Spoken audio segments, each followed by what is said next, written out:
央视军事节目有那么一个细节啊，让外界感到非常的意外。有分析就认为了，说076两栖攻击舰呢将搭载所谓的超级小黄蜂有人攻击机。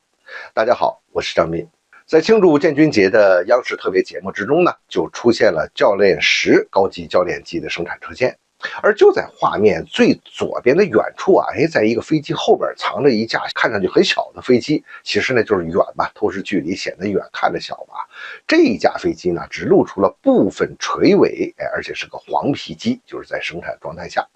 这双垂尾，而且呢隐约你可以看到它这个前机轮呢是双轮，你看这架势啊，明显这是要上舰成舰载机啊。它的外形呢酷似美国的 FA-18超级大黄蜂，所以呢就被大家戏称为中国版的超级小黄蜂。你看这央视的报道吧，也挺有意思的，也不知道是他们制作的一个意外啊，还是说要网上所说的奉旨泄密啊。他们的节目呀，总是在那个边边角角你想不到那个地方出现一些让外界感到非常惊讶的东西。你看，就在这个同期节目里面啊，不久前呢，在报道沈飞的歼15舰载机的时候啊，这个画面后面那个歼35却大抢了风头，这真有点像当年陈佩斯那个小品主角与配角，这配角呀，他就能抢了主角的这个位置。其实呢，在教练10的基础之上，研制这种双垂尾舰载教练机啊，也是很正常的事情啊，也没有什么太大的难处。去年年底的时候，有德国军事博主也就指出了，说中国呢其实已经在2022年的时候就申报过专利，开发一种双垂尾边条翼的新型舰载教练机。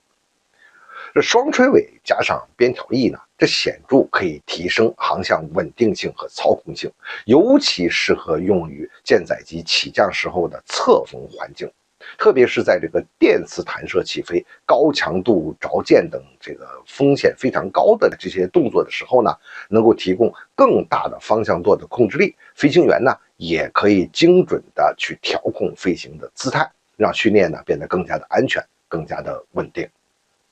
不过呀，就这个超级小黄蜂一出来啊，有分析认为啊，这个可不是一种教练机那么简单。它甚至会改变076两栖攻击舰的用途。教练10这类的高级教练机和攻击机本来它就可以兼具一身的功能，你在世界上并不罕见嘛。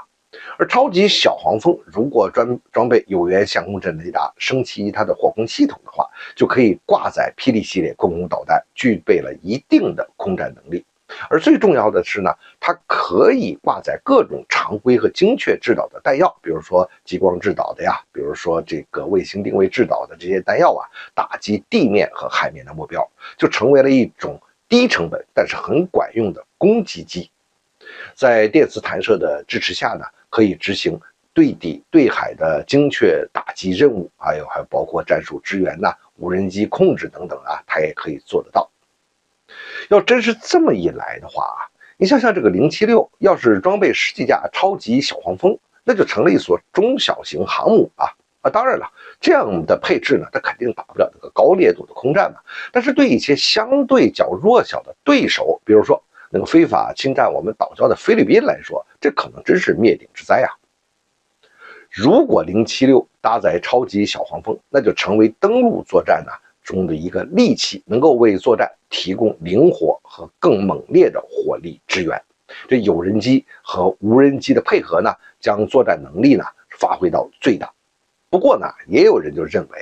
这个076呢，它不是为搭载有人舰载机而设计的，对吧？这个非常特殊的时候呢，也许可以接收或者是弹射一下这个有人舰载机，但是076它这个船身结构整体的布局啊，它并不是一个真正的航母，而且呢，你说为了搞这个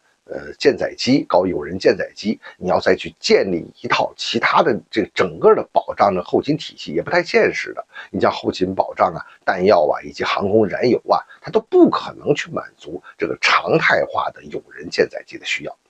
所以我们现在的这个看到的这个所谓超级小黄蜂啊，应该就是一种航母使用的舰载高级教练机。当然了，它也是可以发展成一种轻型攻击机的。但是呢，目前它就是在舰上做一个教练机来使用。如果说你真把它放到舰上之后，放到航母上，是吧？把它当成攻击机使用，那这个你要改装它呢，其实成本就会大幅度的上升。而且它毕竟它的打击和生存能力呢，那都比这个歼15以及歼35差很远，它并不是一个划算的事情。